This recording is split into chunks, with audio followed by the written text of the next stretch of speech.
Assalamualaikum warahmatullahi wabarakatuh.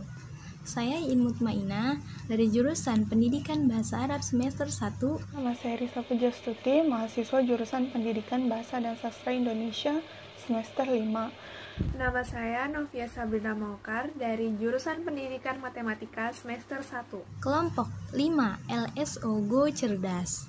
Kali ini kami akan membahas tentang kisah Nabi Sulaiman alaihi salam. Terus saksikan videonya sampai habis ya. Selamat menonton.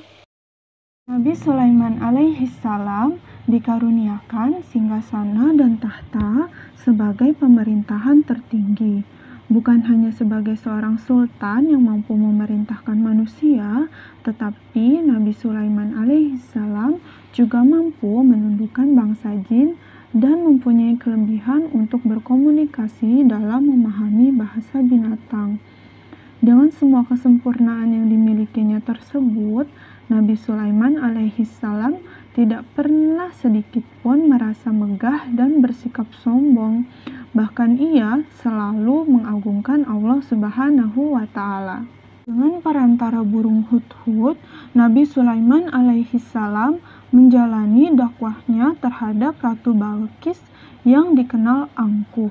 Namun, Nabi Sulaiman alaihi salam tidak pernah patah semangat hingga akhirnya ia mampu memerintah kerajaan Saba tersebut untuk tunduk dengan kebesaran Allah Subhanahu wa Ta'ala. Suatu ketika Nabi Sulaiman alaihi salam meminta semua pasukan tentaranya untuk berkumpul dalam kedudukannya masing-masing, didapati bahwa burung-burung hudhud tidak berada di tempatnya. Hingga Nabi Sulaiman menanyakan keberadaan di mana burung hudhud itu berada. Tidak adanya burung-burung hudhud itu membuat Nabi Sulaiman marah dan ingin menghukumnya karena tidak mempunyai alasan yang munasabah. Ibnu Abbas menjelaskan tugas dari burung hudhud adalah sebagai peninjau yang akan memastikan suatu kawasan itu lebih dahulu dan adakah sumber air atau tidak dalam suatu kawasan tersebut. Suatu ketika dalam perjalanan ke suatu tempat, pasukan tentara Nabi Sulaiman mempunyai masalah dengan kekurangan air. Maka burung hudhud akan menunjukkan sumber air itu kepada Nabi Sulaiman alaihi salam dan para pasukan tentaranya.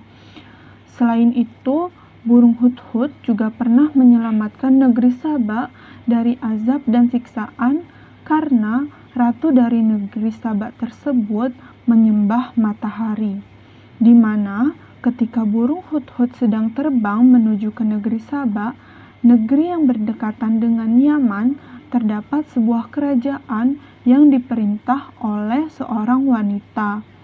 Burung hudhud juga menjelaskan bahwa raja perempuan berserta kaumnya itu sujud untuk menyembah matahari. Cara yang demikian berlainan dengan cara beribadah dan tidak beriman kepada Allah Subhanahu wa Ta'ala. Wanita yang memerintah negeri itu adalah Ratu Balqis. Burung hudhud lantas menyampaikan apa yang ia lihat kepada Nabi Sulaiman alaihi salam.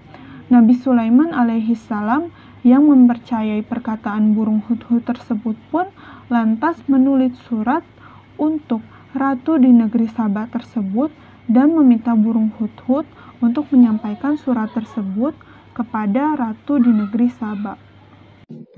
Surat tersebut adalah sebagai dakwah kepada Ratu Balqis serta kaumnya untuk mengajak mereka beriman kepada Allah Subhanahu wa Ta'ala.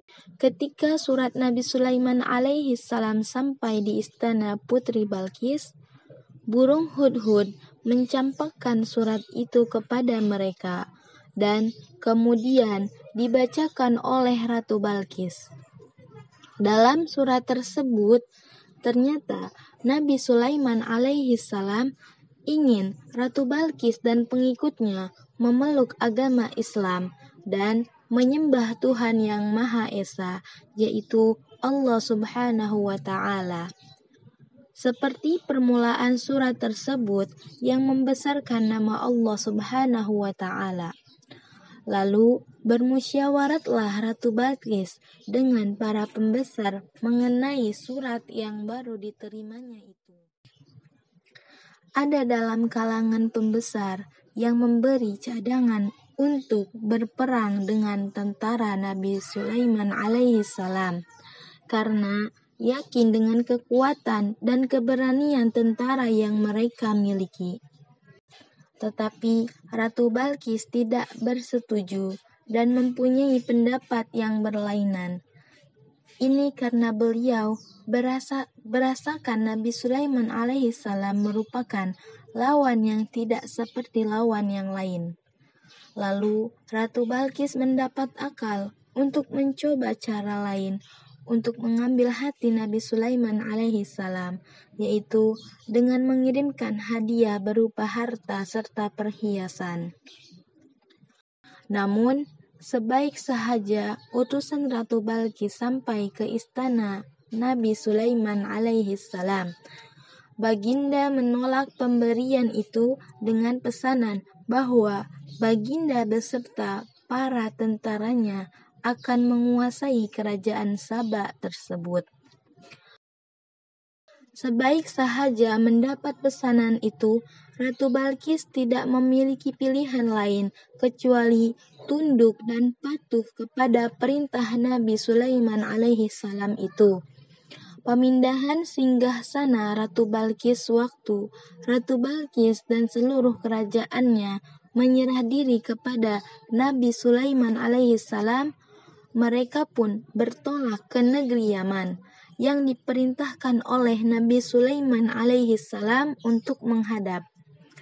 Baginda Nabi Sulaiman alaihi salam mendapat akal untuk menguji kebijaksanaan Ratu Balkis, lalu bertanyakan kepada para tentaranya, yaitu siapa yang boleh membawa istana singgasana Ratu Balkis ke tempatnya.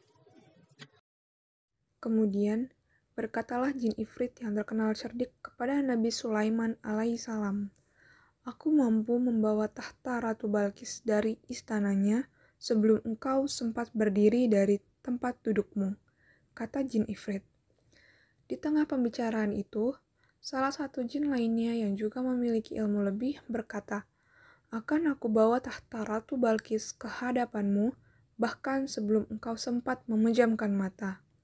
Dan benar saja, dalam sekejap, tahta Ratu Balkis telah dipindahkan ke kerajaan Nabi Sulaiman.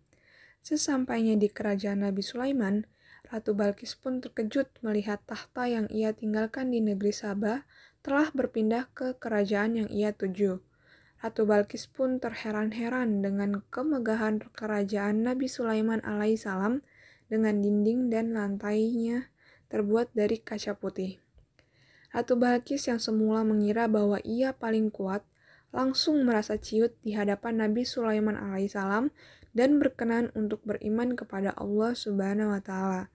Ia berkata, "Ampunilah aku berserah diri kepada Sulaiman nabimu dengan ikhlas dan keyakinan penuh.